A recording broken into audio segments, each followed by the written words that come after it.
Now that looked suspiciously to me. Oh, there we are. Lovely. Oh, I didn't do a beer check last episode, did I? Oh, there we are. Very nice. Last time. Hello, everyone. It's Rail Natter, by the way. Here we go. Oh, wait, what? Oh, YouTube just threw a wobbly. Hopefully, you can still see me. I just got a very strange wobbly there. Hopefully, it's still working. Anyway, I was drinking. There we are. It's Big Face.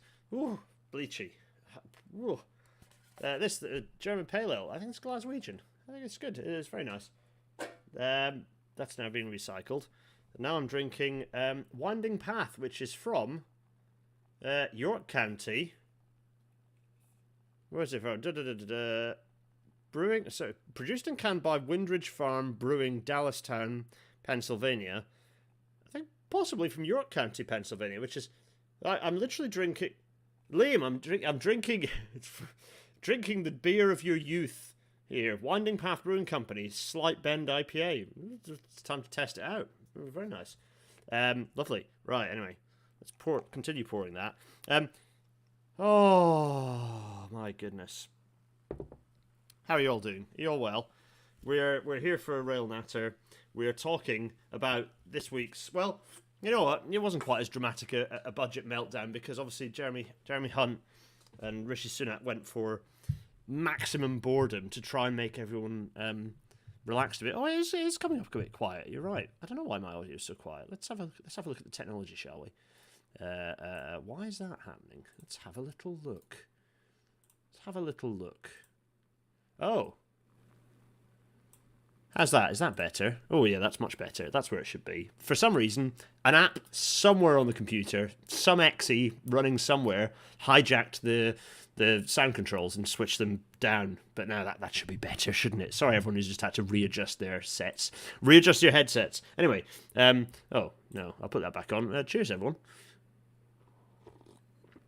Anyway, we are... So there's two things we're doing tonight. Number one, we're talking about stats.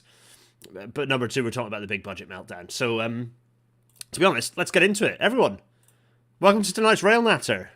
Oh, no, not welcome to tonight. We're talking about this. Sorry, I've forgotten. It's been one of those days. I've been in it all day. D is here. Detour is here. There's some stats. But rightly, Deirdre is not commenting on any stats because it's strike time. Yes, there will be some strike chat to come later on. Yes, so we'll get to that momentarily. But in the meantime, I just want to say that we're going to be... So there's going to be some stats chat. There's also going to be... In fact, this is a bit of a number crunchy sort of episode. The autumn statement comprises 3 documents and a load of spreadsheets. Here they are. And we're going to be kind of going through these and... generally kind of going through these and we're going to look at the numbers... kind of some of the numbers that are in here and what they mean, and we're just going to try and interpret them in a way that makes some level of sense, given that a lot of it's, particularly the main autumn statement, is mostly Treasury propaganda. So we're going to try and skiff through the propaganda. You're here with me. We're journeying together. YouTube's been weird. It's just blipped out again. YouTube, what are you up to? What are you doing, man? Anyway, now. I'm jittering between. Let's not get too excited here. I'm jittering between points. Now I can welcome you to tonight's Rail Natter. Oh, crikey! Yep.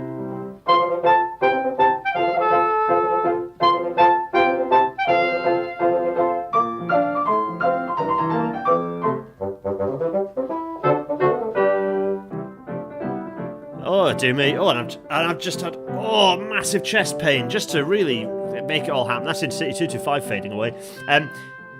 Let us just bring some calm because there's a lot of chaos going on. This is going to be an episode about as ever about Treasury, and very soon in a few episodes, we're going to have Stian Westlake on talking about what happens if we did abolish the Treasury, because we'll get there. But first, before we do that, we must, first of all, get my miniaturized face up in the corner. Hello, everyone, it's my miniaturized face. We're going to talk about statistics, because there have been some changes. There have been some changes to the to our COVID-19 travel recovery data kind of trends. So, and what are these changes? Well, these changes are it's a change in methodology, and I suppose to start with, a good idea will be to make that comparison. So if I go in here, we can make the comparison of oh look, there's been a change, and the change is all to the National Rail Service data. So there's quite a dramatic change to how that data looks, which is good in a way and bad in a way. It's good because we're getting a clearer picture. It's bad in a way because it has ameliorated some of the ridership. It's not, the picture is not as rosy as we'd previously seen it. This is the rolling average that you've got here. You can see the rolling average has dropped away. Why has this changed? Well, it's quite nicely explained on the DFT website. So the ORR have undertaken a review of the weekly rail journeys methodology. So they're reviewing the DFT's publication of this data. So this is freely available for everyone. I don't know if that was a heart attack. I probably wasn't a heart attack. Probably like some angina or back pain. I'm not sure. Probably fine. Don't worry about it, everyone. That's fine. Anyway, so sorry. This is about pre-allocation and post-allocation data. So the reason we're digging into this is because it's important, because obviously we've been relying on these trends to inform what's happening with ridership information. So this is to do with the way that data is pulled out of Lenin, which is one of the sort of systems for ticket sales. Latest earning networked nationally overnight ticketing and revenue database is what Lenin is. And this gets into all the complicated systems for us managing. The fact that we actually don't know how many people travel on our rail network. We don't know that. We can only guess, which is a little embarrassing, frankly. But there we go. We have the technology to actually have a very accurate view of those numbers, and we have yet to bother. In any case, so this is really that we're transferring from pre-allocation data that was used during the pandemic. We're transferring to post-allocation data, which accounts for cancellations and some sort of changes. There's a kind of a comparison between, so there's differences between the DFT weekly stats and the ORR quarterly journey statistics, because there are some data differences there. There are two additional inputs included within the ORR quarterly stats, which is an official national statistic, compared to the DFT weekly statistics. It's the ones that we've been looking at, that trend data covers. One of them is non-Lenin data, so tickets sold outside of Lenin. So that's one thing. They account for about 2.4% of all journeys, and then bulk inputs into Lenin. So contractual revenue settlements with accompanying journeys covering free or concessionary travel. And these are entered into the system on a more ad hoc basis. They can be incorporated into a quarterly or annual data series quite accurately, but not hugely useful for a running data series like the weekly one. So both of these are going to continue to be omitted from the weekly for the DFT weekly stats. However, there's the ORR data now with this change is going to be. So there is going to be a slight difference, but essentially it's negligible between. So actually, so the determination from the ORR's little review, it's not appropriate for the DFT to include these inputs in its weekly series. Fine. So it means that the data set that we're now going to be looking at will account for around 95% of all rail travel. So we're going to be about 5% lower with our published trace than the reality. Okay, fine. We'll accept that. There we are. So the ORR conclude that it's appropriate for the DFT to switch to using the post-allocation earnings data to monitor the recovery of rail journeys. So yeah, that makes sense to me. I'm quite happy with that. So if we jump back to the slide data, we can then have a look at each of each year and have a little look at the differences we see. So we see the overall rolling average, but let's look at the daily data to see what the difference is. So let's go back to 2020. Let's see.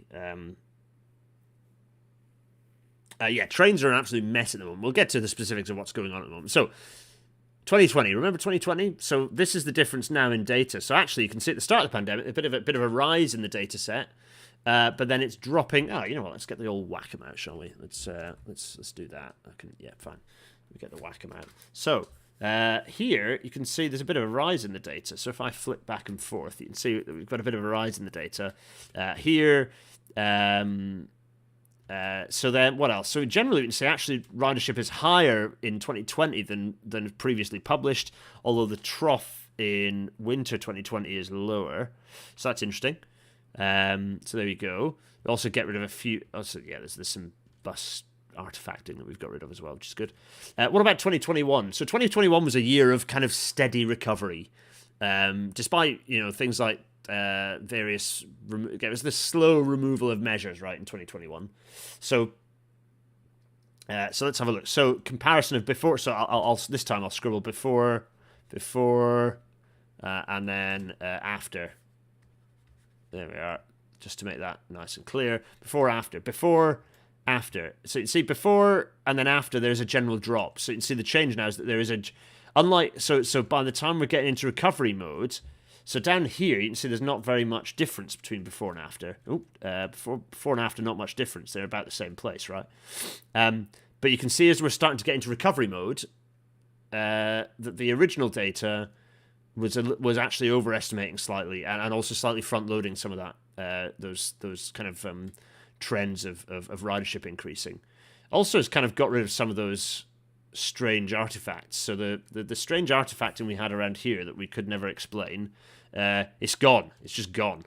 So strange artifacting was a statistical artifact. So it always shows there's good evidence for why data sets like this, where you've got very complex data collection process, and it's always worth understanding that the statistical anomalies are often likely to account for weird looking stuff. Not always, but it's not an unreasonable hypothesis.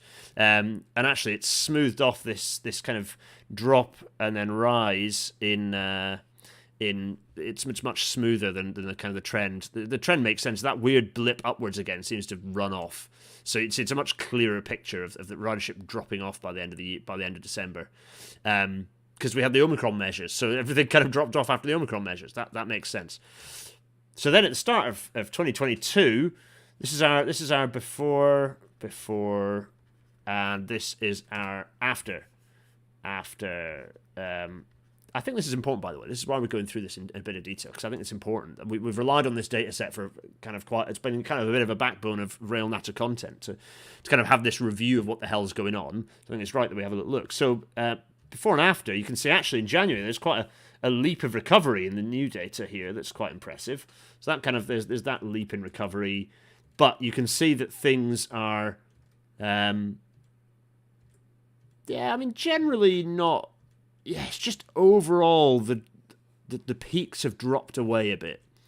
So that we've still reached. I think that the peak that we've reached now, from being 98% has now dropped to 93%. So interesting is that 5% seems to be accounted for there by this drop in the decision about what the data looks like. So yeah. More to understand on that one, I think, about we'll follow those trends. Can understand that slight drop. When Deirdre's not on strike, then we can maybe have a chat. Deirdre, we need you on. I don't know why we haven't had you on yet, Deirdre. We need to have you on an episode, and we can maybe talk about this data set and generally talk about statistics. I think it'd be well worthwhile as an episode, in the abstract, to talk about data, statistics, how statistics can be misused, and indeed if I've misused them in any previous episodes. Anyway, right, there we are. I'm just arranging a future Railnatter episode with our dear supporters. Anyway, right, let's get on with this. So that's 2020. I think it's useful for us to keep an eye on things. We've also got the latest sort of data here that we can look at to sort of see extra data. Again, steady despite everything. We've got a steady climb up above 80%. Continuing, I would expect to see a drop off again before Christmas, because that's sort of the nature. A combination of that being the seasonal pattern at the moment, and the rail network is in an absolute shambles. So, yeah. Anyway, so there we go. The data. Now, let us return. Let us return to the autumn statement. The big headlines from a transport perspective were sort of sweeping statements like rail investment is or infrastructure investment is being frozen. So they painted that as a positive thing. It isn't a positive thing, by the way. That means a real-time sort of... Yeah, they're basically, for the next 2 years, they're not changing any of their infrastructure investment plans. But as we know, the infrastructure investment plans are woefully inadequate for us to be tackling some of the big challenges facing society. So, yeah...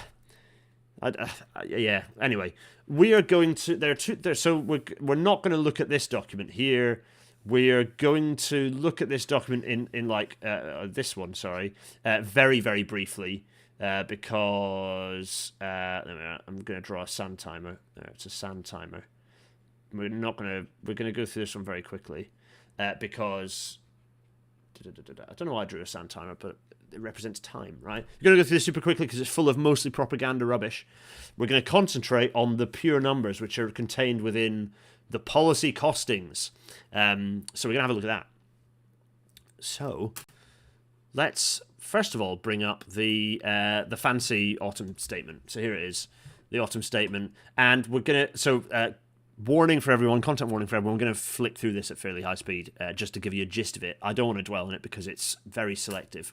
Lots of waffle, like Treasury waffle. So I'm just going to show you what the document looks like, and then we're going to move on. So here's the autumn statement. Everyone's had a chance to look away if they're worried about flashing. So you can see, look, it's a document broken into 5 chapters, and all of it waffle, false, like misused statistics, waffle, some numbers that are fine, waffle, growing, fiscal outlook, waffle, a load of, and then the actual material changes here, so policy decisions. So this is where we can have a little look. So there's stuff about energy, the fact that they're continuing some of these schemes, these milquetoast schemes that exist. What are they called? Within here is the what is it? The profit tax type thing, the surcharge on the fact the energy companies are making huge amounts of money. So that's one thing. Welfare work and pensions. There's so much in here that has an impact on everything that we care about as rail natterers. But we're going to push through that because we didn't get... Oh, yeah, we were supposed to have a specialist on this episode. Sadly, everyone's really busy at the moment, which is absolutely fine. So you just got me, a Muggins. So we're going to concentrate on what we know and look at transport particularly. Here, there's tax. There are a few things that we can look at. And we will go into some of the other numbers as we go through. NIC rates, married couples allowance stuff, dodgy, weird, strange prejudice. Oh yeah, here it is, the energy profits levy, which is essentially like the windfall tax. That's the euphemism for the windfall tax. That they're actually increasing up to 35%. Snuck that one through. VED on electric vehicles is an interesting one. So yeah, we'll definitely talk about that. So new zero emissions vehicles registered after 1st of April 2025. So in 2 years, you'll be liable to pay the lowest first year rate of VED. I mean, it's trivial, so that's not that much money. From the second year of registration onwards, they'll move to the standard rate, currently 165 a year. So this is interesting. All cars at that point will also pay the standard rate. Expensive car supplement exemption for electric vehicles due to end in 2025. Interesting. What else? What other stuff is within that? Feel free to drop your interesting point in. Thanks, Chris and Gareth. Yeah, I was trying to remember the name. Windfall tax is indeed it. Yeah, so there's going to be an equalisation. So basically, the benefit of getting an electric car from a VED perspective, that's not fuel duty, so you're still not paying for all the fuel duty stuff. But the VED thing, which frankly I agree with, because a vehicle is a vehicle, they're going to be taxed equally, no matter whether it's electric or otherwise. So fine. Others might have a different feeling. VED is vehicle excise duty, which is car tax essentially. It's a duty on cars existing, vehicle excise duty. So yes. So there's stuff about climate change levy rates rebalancing, which I need to dig into. I need to get someone on from climate. what is it? What's the climate? There are a couple of good climate. Carbon Brief. We need to get someone on from Carbon Brief to talk through some of this stuff. I think we haven't had anyone from Carbon Brief on the pod before, so we should probably aim for that. Anyway, lots of stuff on business rates. There's a lot of business rate stuff. There's a load of stuff on spending, which or whatever, because it's all sort of contrived. Fine. Lots of statements about bolstering maternity services, all this stuff. But we're going to funding for Catapult Network. Innovation, but innovation's a waste of time if you haven't then got a pipeline of capital investment to make use of that innovation. Just spending on innovation doesn't mean anything.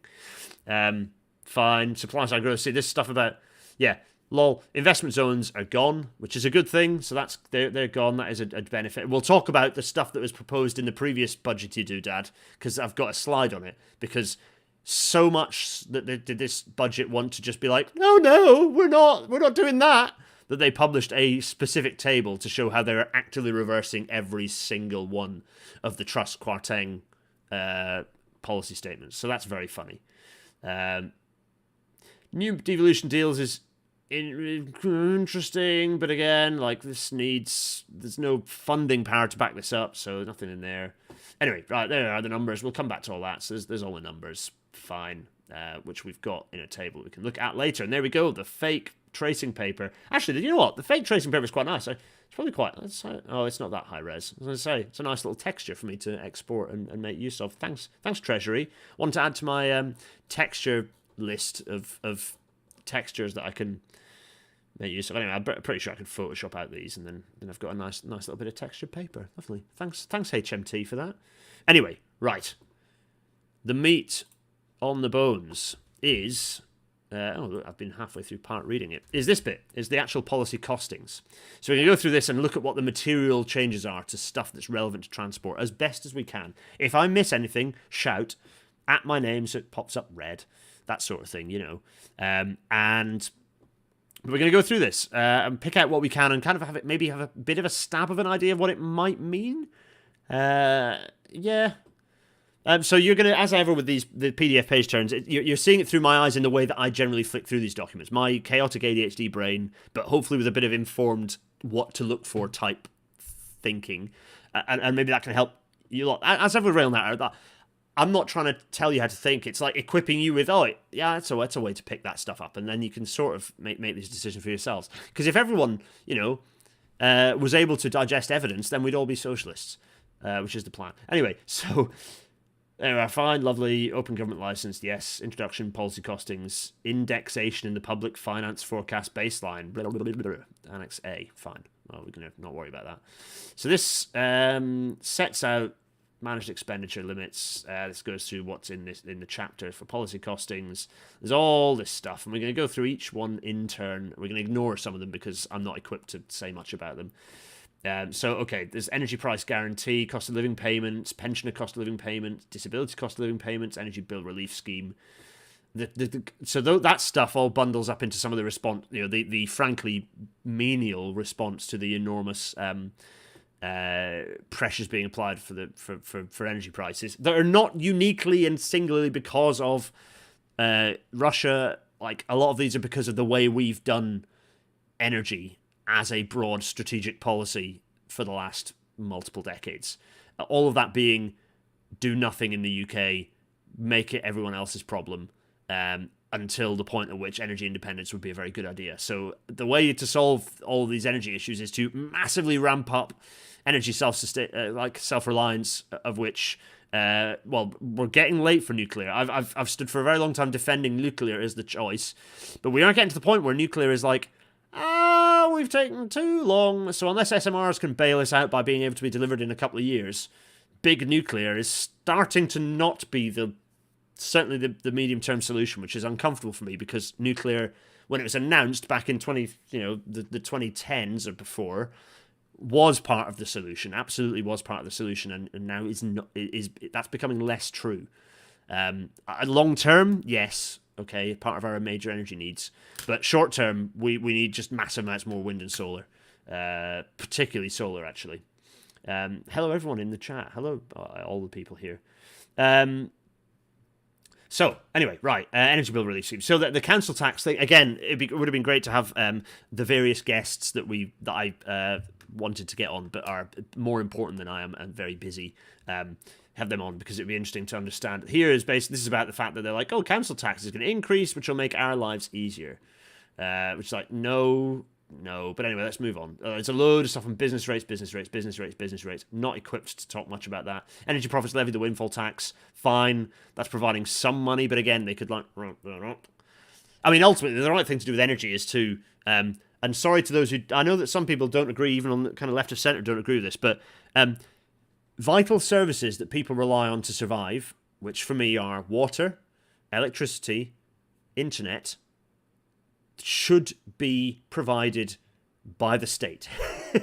And whether there is kind of whatever the private involvement is in around that, or whether, there is a state supplier and then private companies can kind of attempt to get around that, I don't think. I personally would rather it was just provided by the state. But the way to solve this problem would be to have a massive state energy provider. Whether that would be at regional council or national level, but that for me feels like the way to solve this. Just make the energy companies not make any profit. But anyway, so yeah, lots of stuff about old people. Yeah, I know we could talk about some of the stuff about the massive policy framework that favours people who are over the age of 65, given that they, on average, not uniformly, but on average, have it a lot better than most of us. Who are under that age, yes, agreed. But it's a vote winner. There we are. Electricity generator levy, income tax, national insurance thresholds, inheritance tax stuff. A lot of this is reversing the previous, the trust quarteng, F around and find out stuff. Income tax, fine. Income tax, capital gains tax. Right, vehicle excise duty. Here's a transport thing. Equalised treatment of electric and internal combustion engines. So this is basically saying, look, we're going to, by the time it kicks in, we'll start making, $500 million, $1 billion, $1.5 billion in VED by the end of the decade, which is, a trivial amount of money, frankly. But, I don't think it's unreasonable to normalise that. My gut feeling is it's fair enough. My gut feeling is that it's fair enough that electric vehicles are taxed the same as petrol vehicles, because the only thing that electric vehicles beat over ICE vehicles is tailpipe emissions. There's still lots of other emissions. They don't solve traffic. They don't solve anything else other than just tailpipe nasties and GHGs. So, yeah, I think that's fair enough, to be honest. Any thoughts on these? Do queue up your thoughts and let me know. If you disagree, I've not. This isn't a hill I'm willing to die on. I've not put a tremendous amount of thought into the vehicle excise duty thing reversing, but to me, it kind of my instantaneous gut feeling is kind of makes sense. Fine. Company car tax. So fine, I think. Again, I'm at peace with that. Anything that's increases or disincentivizes natural car usage, fine. There's a large omission within this document, which we'll get to the end of and see if any of you spot it. Do any of these impact figures take account of anticipated inflation? The logic is that inflation will normalise within a couple of years, so I think to an extent it doesn't make a huge amount of impact, but I'm not sure. Other much more clever people will be able to tell you how inflation is accounted for within the autumn statement.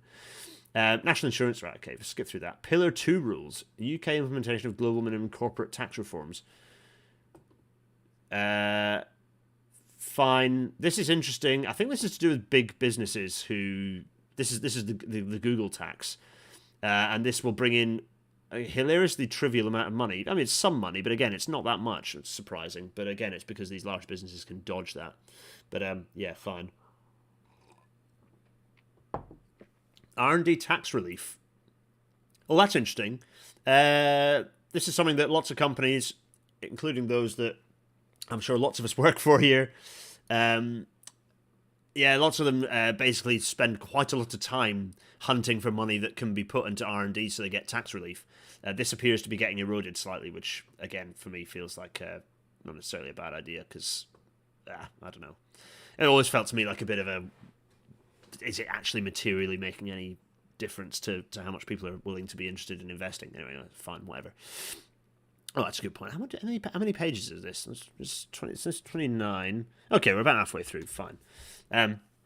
VAT, just keep it as it is. Fine. Climate change levy, rebalance rates. So I don't know about this. Let's get someone from Carbon Brief to talk about it. I've read through this, and I don't. It's accounted for such a trivial amount of money that I'm not entirely sure what this really means, and maybe it's like a statistical or administrative thing rather than any meaningful policy. Capital gains tax, I just can't comment on it. Transfer pricing, documentation, implementation of OECD best practice requirements. Okay, right. Again, HMRC investment in compliance, tackling tax fraud. So some money to expand their work to tackle non-compliance and bring in additional tax revenue, which they predict will bring in a pretty trivial £292 million spent and only £155 million per year brought in by the end of the decade, so not hugely spectacular. Gregor McCabery is pointing out that VED fuel duty is just not fit for purpose, and actually we need to have road pricing. Yeah, fully agree with that. We've done that episode a long while ago, haven't we? Interesting. Gareth Williams is pointing out the Google tax does gas heading. They advertise with Google, and Google just pass the tax on as a surcharge, so they pay naff all themselves on the revenue they generate. That's very interesting. CCL is an extra tax paid by companies on higher energy costs as a percentage of power bills. Oh, thanks, Gareth. Yeah, I'm not fully. I don't think I'm well equipped enough to kind of comment on that. I'm not going to comment on things I don't fully understand. So, right, more wealthy, reducing non-compliance by wealthy taxpayers. Okay, fine. Again, it's amazing how little they're bringing in, despite how much people dodge tax at that level. Fine. Stamp duty, no. Van benefit charge. The van benefit charge is imposed when an employer provides their employee with a van, which is available for private use. Huh. There we go. They're expecting to make almost nothing from that a year. There we go. Fine, whatever. Car fuel benefit charge. It's imposed when an employer provides an employee with fuel. So these are all like corporate things. Again, it's like you could just get rid of this as a thing. So yeah, again, it's just absolutely no money whatsoever. It's just trivial money. First year allowance for electric vehicle charge points.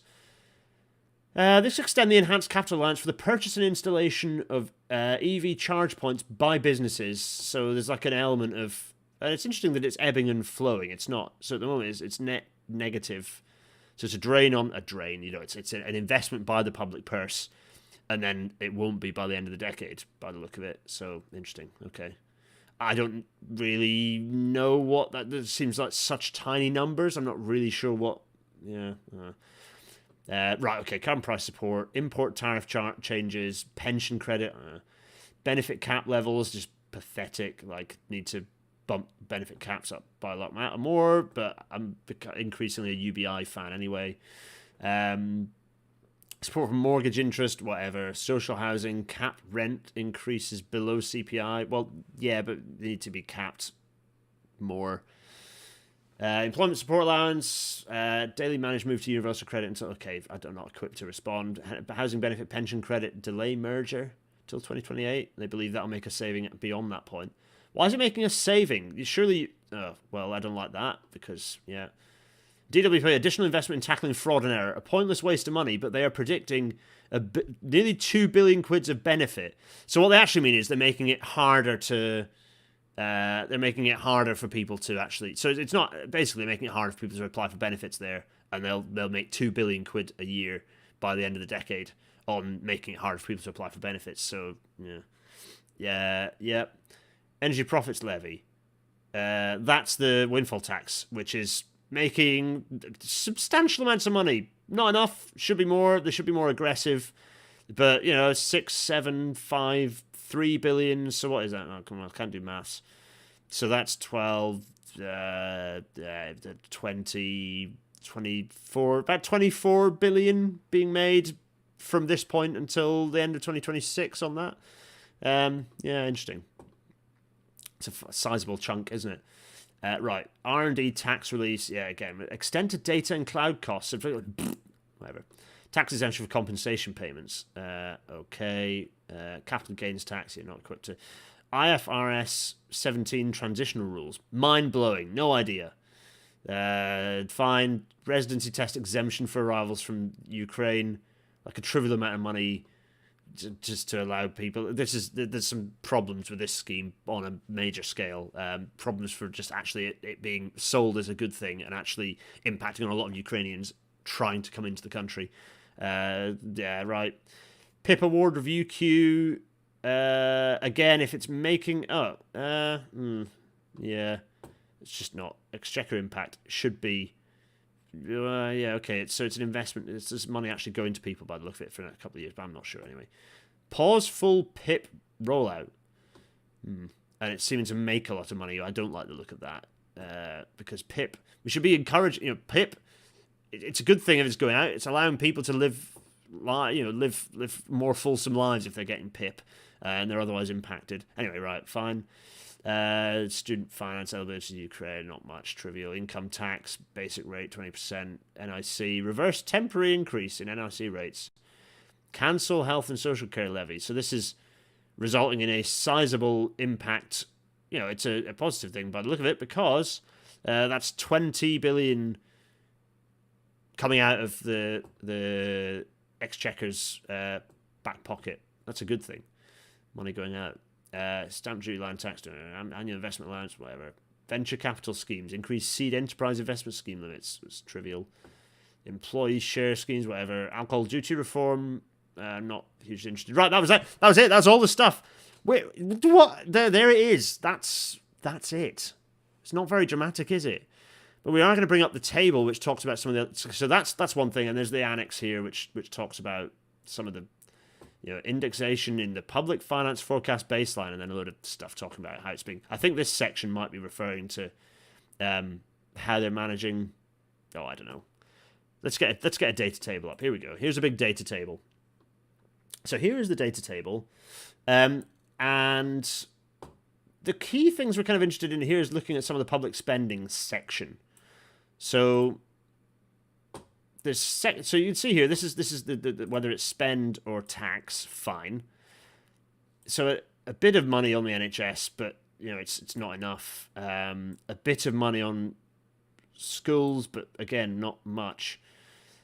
If we go to, and that's basically it. That's so in terms of public spending, that's not very dramatic, is it? If we go down, scroll down, welfare pensions, previously announced policy. This whole section is the growth plan getting binned off section, which is very funny. We've got a slide for it in a sec we can laugh about. Growth plan. That's pretty much it. A bit of, that's pretty much essentially it. They've frozen, so within the autumn statement, what they've done with capital expenditure is essentially they've just frozen it. So if I go to, let's get this thing back up again. So let's see, growing the economy. Let's bring this up. So investment, let's go with here. It's funny, within this section, unblocking tens of millions of pounds, lots of milk toast stuff about it. Investing in high quality infrastructure is crucial for boosting economic growth and productivity. Infrastructure spreads opportunity and prosperity. Infrastructure is also the foundation for securing our energy independence and transitioning to net zero. The government will seek to accelerate delivery of projects across its infrastructure portfolio rather than focus on the list of projects that were flagged for acceleration in the growth plan. The government will continue to ensure that all infrastructure is delivered quickly through reforms to planning, national policies, transport, blah, blah, blah. Government is placing the UK Infrastructure Bank on a statutory footing. Not hugely exciting, to be honest. The autumn statement recommits to the government's transformative growth plans for our railways. So here we are. Here's our bit. The only bit where railways are mentioned. An enormous amount of stuff about the potential for the future, and this is it. So they commit to East West Rail. They don't say anything about what they actually commit to within that. Core Northern Powerhouse Rail, which means not Northern Powerhouse Rail. I mean, I want to stop using it. I'm going to set up a QI klaxon for it.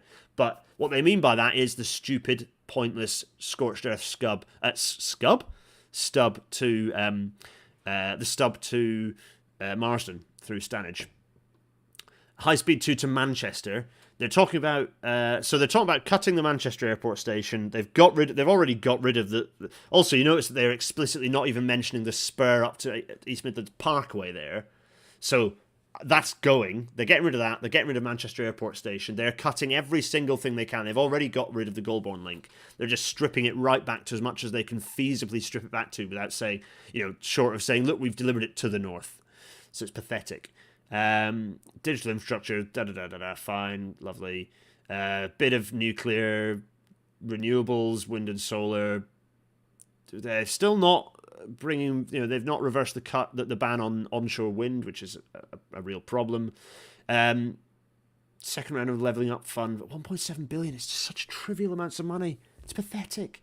How do they expect rounding errors in the NHS budget scale of pennies to make any difference to any part of the country? It's just embarrassing. This is kind of an interesting statement here. The government also remains committed to giving more local areas greater power to drive local growth and tackle local challenges. This includes devolution deals, fine, but none of that is actually talking about funding powers being devolved. None of it. New trailblazer devolution deals with Greater Manchester, West Midlands combined authorities to devolve powers to deliver levelling up in areas such as skills, transport, housing. So these will theoretically act as a blueprint on these. So it's looking at, so as part of negotiations of trailblazers, the government will explore with Greater Manchester Combined Authority and West Midlands Combined Authority the potential to provide single departmental style settlements and the next spending review. This could give local partners more flexibility and accountability over key economic growth funds, moving away from competitive bidding processes. Well, away from competitive bidding processes is good, but it's about how these settlements actually deliver funding autonomy. Because the regions and the cities require funding autonomy. Critically, they require funding autonomy, and they do not have it. And until they get it, nothing's getting solved, right? Nothing's getting solved. Anyway, so that's the stuff about transport. That's basically it. There's not really much to say. Let's go back to the slides, shall we? So if I just get rid of my mouse again, just see my mouse. Get rid of the cursor. Fine. So there we go. This is the section that's funny because it's getting rid of it. This is the whoopsie section or table. There we are. The whoopsie section or table. Here we are. So you can see here, this is all the bit where it's going. So we're going to reinstate the plans to raise corporation tax. So there we are. So that's adding extra money. You can see they're going to maintain the basic rate at 20% of income tax. So that's not making a dramatic difference, but it's just solving some of the issues of the SWIP and the swap. Maintaining the additional rate, maintaining the dividends tax rate. So all that stuff that was promised is now binned off. Off-payroll working rules. So they're maintaining the IR35 reforms. So that's reversed, which is good. So you can see that's going to mean more tax because people can stop avoiding tax by having little companies, which isn't what permanent rail engineering was for, by the way. For any of you curious, that isn't what that was for. I've yet to actually use permanent rail engineering for any payroll. I've done it all through self-assessment because I'm simple, confused, and uninformed. VAT, cancel the VAT-free shopping weirdo scheme. This like weird tax haven-y type doodad. That's gone. It's not going to count for much, but they're like, oh yeah, that maybe would have brought us in stuff when it actually was introduced. And then the freezed alcohol duty is gone. So that's, there we are. So there we go. So that's accounting for so they're reversing all those policy decisions, meaning that by the end of that, the 30 billion is going to be still within the pockets of Treasury at that point. So that's very funny that's just growth plan 2022 reversals. They put it as obvious as they can of like, look, let's get rid of that scribbling. That was rubbish. Look, we've scribbling. There we go. Oh my goodness me. There we are. They've like signposted it as obviously as they possibly can, which is very funny to me. Anyway, yeah, right. So Treasury. It's all about Treasury. What can we learn about Treasury? Well, firstly, this was such a non-committal, visionless budget, right? I know they're trying to euphemize it and say, well, we don't do budgets, we do statements, and we've split it all down. The reality is that it's like this was a budget, and the budget is totally uninspirational. Like, no real vision for what the future should look like. No actual proper, a paragraph on energy, a paragraph or two on transport. It's pathetic. This is the stuff that will define the shape of the country in the future. And Treasury, who have all the power, are just unwilling to have any interest in painting that picture or providing the tools or the autonomy to the other departments so that they can. So yeah, not really good. And there are lots of issues with Treasury, loads and loads, and we'll pick them in a few episodes. But I want to remind ourselves of one thing. We jump back to the collapse of Carillion episode, which was, what was it, 43 episodes ago. So the collapse of Carillion, there's this one section of that episode which I wanted to pull out, because a lot of the sort of changes to departmental funding at the moment, because there's big cuts coming to departmental funding, like austerity's coming back again, despite it was debunked when it first happened after the financial crisis. It's still debunked, and we're doing it again. A lot of that is essentially outsourcing. So there's two things at play. There's the fact they're outsourcing lots of stuff to private companies because they reckon that makes it cheaper somehow by magic. The other thing is just generally delivering society on the cheap. But I want to come back to this point that we talked about in that episode, which is that successive UK governments have trying to convince themselves that they can build and maintain a functioning society at less than the going rate. So this is just a constant theme of governments for the last 20, 25, 30 years. And by outsourcing to, a lot of this outsourcing, a lot of this it's happening within Network Rail, where Network Rail is sacking thousands of staff, and then they're just coming back into employment because we need those people, but they're just off the books. So it's landing in a different place. It's landing as government doesn't care, because it just means that Network Rail are able to do less and spend less, but they've got money, they've got those people taken off the books, which is all they care about. It's about by outsourcing to increasingly ungainly organisations that cannot bend reality, so they attempt to bend their finances. This is again, this is the Carillion issue. Carillion was like, we're delivering all this stuff, pretending that we can do it for cheap, but actually we cannot, and so we're going to fudge our finances. This is really key for us to kind of remember this stuff. So yeah, abolish the Treasury, and we're going to get Stian Westlake on to talk specifically about that in a few weeks, or a couple of weeks. So yeah, absolutely. There's another thing I wanted to put up that's been discussed, because a lot of people were talking hilariously about cancelling HS2 and the benefit that would have on finances in the UK, which I find very funny for a variety of reasons. So here's some roughly scaled circles representing investment in representing the kind of the UK's total managed expenditure annually. So this is the 2021-22 prices. So it's a little higher than normal, because this will drop down to about about 1.03 trillion in a few years, when the COVID spike kind of settles down and this new austerity kind of beds in. Total managed expenditure was 1.1 trillion in 2021-22. Of that 1,102 billion pounds, 42 billion was DFT outlay, right? I should have done some percentages, shouldn't I? Only, just over half of that was rail. So 26 billion was rail's outlay in 2021-22. And then only 4 billion of that outlay was on high-speed rail. So that's not even entirely HS2, although it's mostly HS2. But high-speed rail expenditure was, it's actually about 3.5 billion, but I've rounded it to the nearest whole billion to kind of make things easier for our little brains. So just as a little idea, which is 4 divided by 1102. What percentage is that? And then we're going to multiply that by 100 to get a percent, right? So that's 0.4% of the.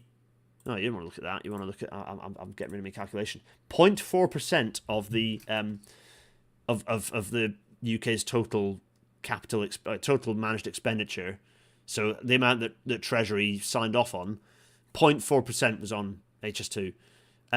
I don't know how anyone thinks that people who are the right wing commentators who are saying that we can bail, and also Simon Jenkins and other he's not left wing, let's face it, but whatever he considers himself, the Simon Jenkinses of the world, who were painting a picture like HS2 will in any way make any difference to UK finances whatsoever by being cancelled. Just screenshot this. Let's just I'll get rid of my scribbles. You can screenshot this, send this over, send this. Look this. I'm pointing at it all. Screenshot this. Just tweet this to people. Because they're speaking bobbins. They're speaking absolute rubbish. Absolute rubbish. Anyway, there we go. Something for everyone to mull over. Something for all of us to kind of chew through and have a think about. I think it's been a short episode, right? Has it? 49 minutes? Yeah, a bit of a short episode. Just chewing through some numbers. Not a hugely exciting and interesting episode. I thought it's worth just going through the numbers and getting a bit of a feel for it. But I wanted to emphasise that the point of the episode really to emphasise how little interest we Yeah, my face is critical in the screenshot. People should see my mustache and weep. Usually from horror. Anyway, yeah, sorry. It just gives you an idea of how little interest in a budget that's supposedly so critical, how little interest in Britain's future is actually held within that budget. You know, the number 11 essentially holds all the power in the country, and I just wanted to paint that picture of how little interest they have in the future of the country. So, on which note, I'll remove my face from your screen, so you can do a bit of a screenshot there if you like. I jump on to say the last two episodes are now up on podcasting platforms. Yes, all of the various good podcasting platforms, you can go in and listen to the last two episodes. They're both up. So the one with Dr. Kevin Tent is now up. The buses versus trams. You can go and listen to that. Patreon.com/Gareth Dennis to make more of this happen. PayPal.me/Gareth Dennis to throw loose change and abuse at me, or comments, or whatever you fancy, you know. All suggestions welcome. GarethDennis.co.uk/Discord, where the chat that's been happening, hello everyone in the chat, all of that, you can have more of it, but more organised, because there are lots of channels and people do all sorts of discussion in there. It's wonderful. It's a wonderful community. Everyone's lovely. It requires so little in the way. The admin team are brilliant, but it requires so little in the way of mod input, because everyone's so very lovely. Next thing to say is, very loudly, solidarity to friends, colleagues, everyone in the UC, kind of striking with the UCU at the moment. Absolute solidarity. Some strikes happening, various strikes happening in different ways, because, you know, there's quite a big difference between teaching academia and research academia, so there's lots of different action being undertaken by different people across different universities and colleges, but absolute solidarity to all of our friends and colleagues across the UCU. And also, there's also big strikes happening.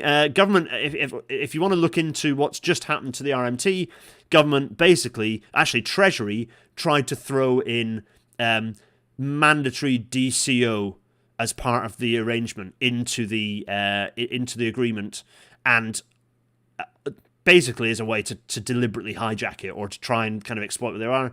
And so the RMT were like, what's that got to do with anything?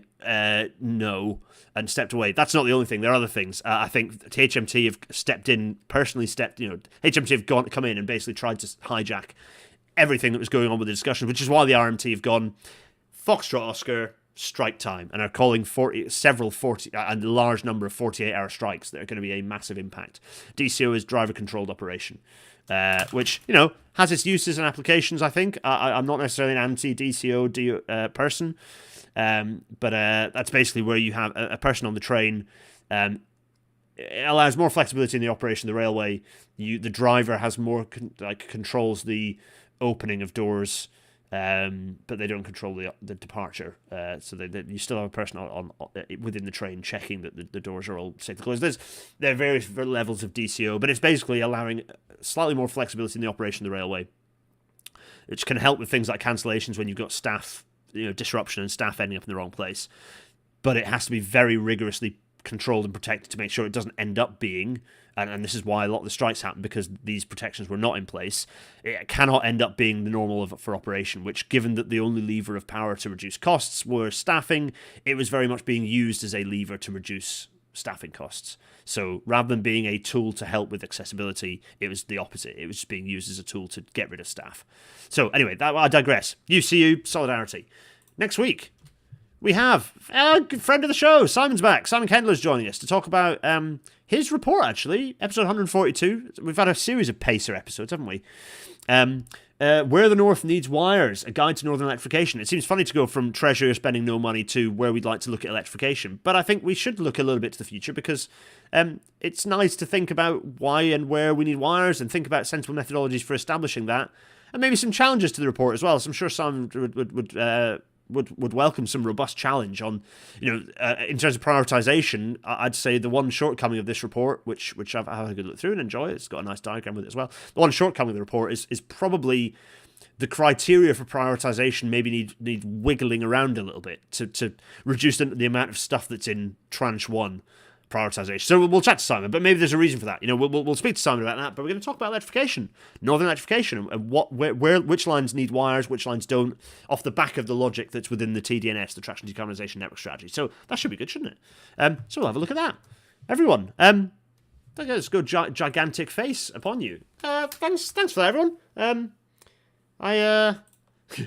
Yeah, there's some definitely. Oh, you know, I need to very quickly do some mild editing. Oh, you know what? I haven't updated the Patreon people credits in here for a while as well, so I need to definitely do that.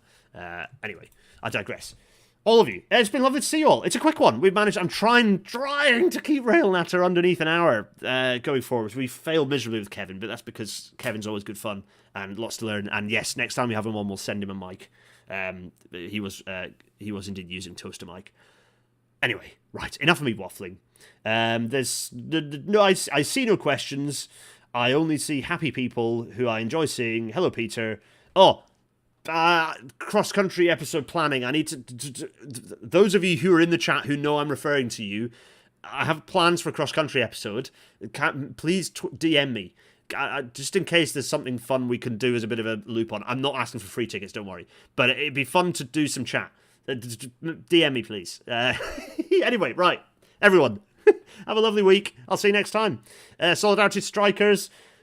Cheerio! Cheerio!